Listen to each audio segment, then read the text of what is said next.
Other than that, there's the one big one here, which is more handicap. Okay.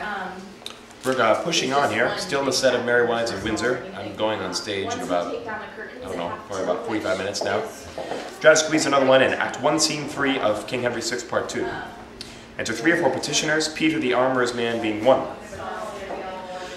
My masters, let's stand close. My Lord Protector will come by this way, and we may deliver our supplications in the quill.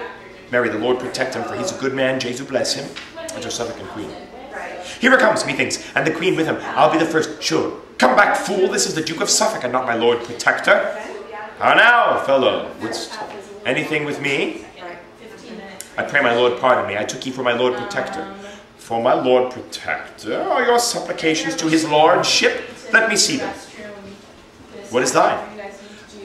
Mine is, and it please your grace, against John Goodman, my Lord Cardinal's man, for keeping my house and lands and wife and all from me. Thy wife too? That's some wrong indeed. What's yours? What's here? Against the Duke of Suffolk for enclosing the commons of Melford. How now, sir knave? Alas, sir, I am but a poor petitioner of our whole township. Against my master Thomas Horner for saying that the Duke of York was rightful heir to the crown. What sayest thou? Did the Duke of York say he was rightful heir to the crown? That my master was? No, forsooth, my master said he was, and that the king was a usurer. An usurper, thou wouldst say. Aye, forsooth, an usurper. Who's there? Take this fellow in and send for his master with a pursuivant presently. We'll hear more of your matter before the king. And as for you, that love to be protected under the wings of our Protector's grace, begin your suit anew, and sue to him. Tears the supplication. Away, base cullions! Suffolk, let them go. No, that was one of the lines in the play. Suffolk, let them go. Come, let's be gone. My Lord of Suffolk, say, is this the guise? Is this the fashions in the court of England? Is this the government of Britain's Isle, and this the royalty of Albion's king? What, shall King Henry be a pupil still under the surly Gloucester's governance? Am I a queen in title and in style, and must be made a subject to a duke? I tell thee, Pole, when in the city tours, thou ranst a tilt in honour of my love, and stolest away the ladies' hearts of France, I thought King Henry had resembled thee in courage, courtship, and proportion. But all his mind is bent to holiness, to number Ave Marias on his beads. His champions are the prophets and apostles, his weapons holy saws of sacred writ. His study is his tilt-yard, and his loves are brazen images of canonized saints. I would the college of the cardinals would choose him pope and carry him to Rome and set the triple crown upon his head. There were a state fit for his holiness. Madam, be patient. As I was cause, your highness came to England, so will I in England work your grace's full content. Beside the haughty Protector have we Beaufort, the imperious churchman, Somerset, Buckingham, and grumbling York, and not the least of these, but can do more in England than the king. And he of these can do most of all, cannot do more in England than the Nevilles. Salisbury and Warwick are no simple peers. Not all these lords do vex me half so much as that proud dame, the Lord Protector's wife. She sweeps it through the court with troops of ladies, more like an empress than Duke Humphrey's wife. Strangers in court do take her for the queen. She bears a duke's revenues on her back, and in her heart she scorns of poverty. Shall I not live to be avenged on her? Contemptuous, base-born callot as she is, she vaunted amongst her minions the other day. The very train of her worst-wearing gown was better worth than all my father's lands, till Suffolk gave 2 dukedoms for his daughter. Madam, myself have limed a bush for her, and placed a choir of such enticing birds that she will like to listen to the lays, and never amount to trouble you again.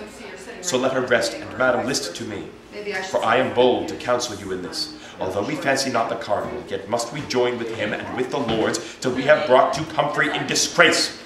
As for the Duke of York, this late complaint will make but little for his benefit.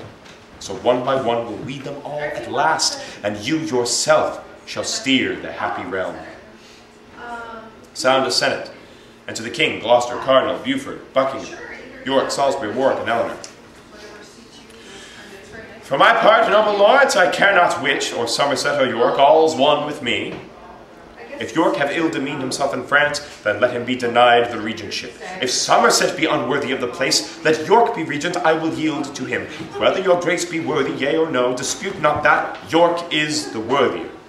Ambitious Warwick, let thy betters speak. The cardinal's not my better in the field. All in his presence are thy betters, Warwick. Warwick may live to be the best of all. Peace, son! And show some reason, Buckingham, why Somerset should be preferred in this. Because the king, forsooth, will have it so. Madam, the king is old enough himself to give his censure. These are no women's matters. If he be old enough, what needs your grace to be protector of his excellence? Madam, I am protector of the realm, and at his pleasure will resign my place. Resign it then, and leave thine insolence. Since thou art king, as who is king but thou, the commonwealth hath daily run to rack. The Dauphin hath prevailed beyond the seas, and all the peers and nobles of the realm have been as bondmen to thy sovereignty. The commons hast thou racked, the clergy's bags are lank and lean with thy extortions. Thy sumptuous buildings and thy wife's attire have cost a mass of public treasury. Thy cruelty and execution upon offenders hath exceeded law, and left thee to the mercy of the law. Thy sale of offices and towns in France, if they were known, as the suspect is great, would make thee quickly hop without thy head. Exit Gloucester, the queen drops her fan. Give me my fan. What, minion, can ye not? She gives Eleanor a box on the ear. I cry you mercy, madam, was it you? Was't I? Yea, I it was, proud French woman. Could I come near your beauty with my nails, I'd set my 10 commandments in your face. Sweet aunt, be quiet, 'twas against her will. Against her will? Good king, look to it in time. She'll pamper thee and dandle thee like a baby. Though in this place, most master, wear no breeches. She shall not strike Dame Eleanor unrevenged. Lord Cardinal, I will follow Eleanor, and listen after Humphrey how he proceeds. She's tickled now, her fury needs no spurs. She'll gallop far enough to her destruction. Okay, sure. Into Gloucester.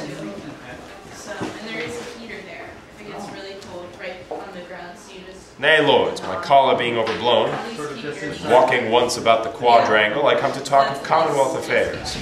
As for your spiteful false objections, prove them, and I lie open to the law. But God in mercy so deal with my soul, as I in duty love my king and country. But to the matter that we have in hand. I say, my sovereign, York is meetest man to be our regent in the realm of France. Before we make election, give him leave, to show some reason of no little force, that York is most unmeet of any man. I'll tell thee, Suffolk, why I am unmeet. First, for I cannot flatter thee in pride. Next, if I be appointed for the place, my lord of Somerset will keep me here without discharge, money, or furniture, till France be won into the Dauphin's hands. Last time I danced attendance on his will, till Paris was besieged, famished, and lost. That I can witness, and a fouler fact did never traitor in the land commit. Peace, headstrong Warwick, image of pride, why should I hold my peace? Enter Horner, the armor, and his man Peter, guarded. Because here is a man accursed of treason. Pray God the Duke of York excuse himself. Doth anyone accuse York for a traitor? What mean'st thou, Suffolk? Tell me, what are these? Please it your majesty, this is the man that doth accuse his master of high treason. His words were these. That Richard, Duke of York, was rightful heir unto the English crown, and that your majesty was an usurper. Say, man, were these thy words? And it shall please your majesty, I never said or thought any such matter. God is my witness, I am falsely accused by the villain. By these 10 bones, my lord, he did speak them to me in the garret one night as we were scouring my lord of York's armor. Base dunghill villain and mechanical, I'll have thy head for this thy traitor's speech. I do beseech your royal majesty, let him have all the rigor of the law. Alas, my lord, hang me if ever I spake the words. My accuser is my prentice, and when I did correct him for his faults the other day, he did vow upon his knees he would be even with me. I have good witness of this. Therefore I beseech your majesty, do not cast away an honest man for a villain's accusation. Uncle, what shall we say to this in law? This doom, my lord, if I may be judged by case, let Somerset be regent o'er the French, because in York this breeds suspicion. And let these have a day appointed them for single combat in convenient place. For he hath witness of his servant's malice. This is the law, and this Duke Humphrey's due. humbly thank your royal majesty. And I accept the combat willingly. Alas, my lord, I cannot fight. For God's sake, pity my case. The spite of man prevaileth against me. O Lord, have mercy upon me. I shall never be able to fight a blow. O Lord, my heart. Sirrah, or you must fight or else be hanged.